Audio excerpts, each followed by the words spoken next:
Welcome back to This Day in Irish History. I'm your host, Raymond Welsh. Before we dive into today's story, if you'd like to explore other significant events that happened on this day in Irish history, visit thisdayirishhistory.com. The link is in the episode description.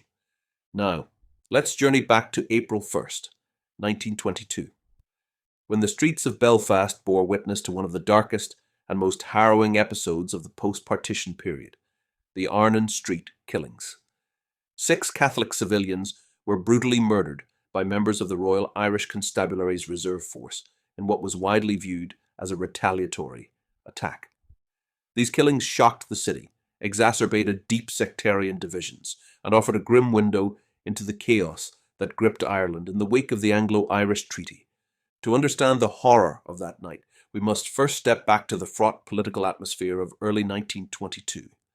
Ireland had just emerged from the War of Independence with the signing of the Anglo-Irish Treaty in December 1921. The treaty partitioned the island, creating the Irish Free State in the south while leaving 6 counties, Northern Ireland, under British rule. Belfast, situated in the newly formed Northern State, became the epicenter of sectarian violence as tensions between nationalists and unionists boiled over. The Royal Irish Constabulary, RRIC, was already under immense strain.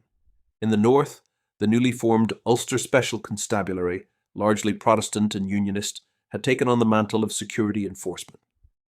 Many Catholics viewed these forces as openly hostile. On the evening of April 1st, an RIC constable named George Turner was shot and killed on Donegal Street, allegedly by members of the IRA. That killing would set off a terrifying chain of events.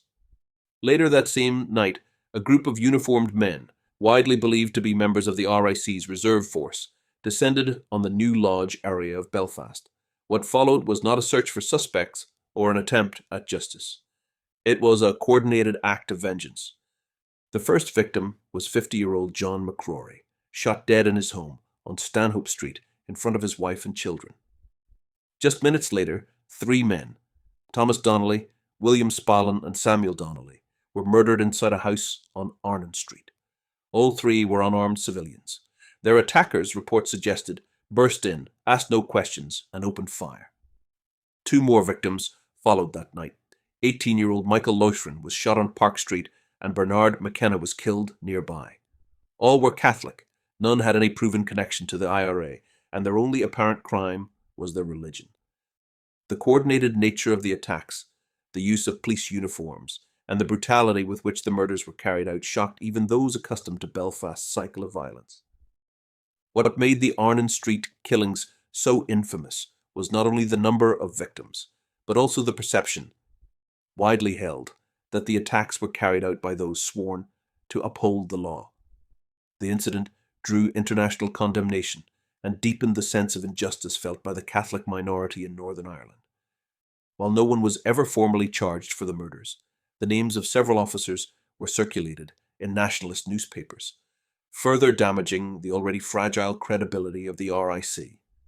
Politically, the killings came at a critical moment. The Irish Civil War had not yet begun, but tensions between pro- and anti-treaty factions in the south were escalating. In the north, sectarian clashes were growing more frequent and more violent, with both unionist and nationalist communities arming themselves for what many feared was an impending, wider conflict.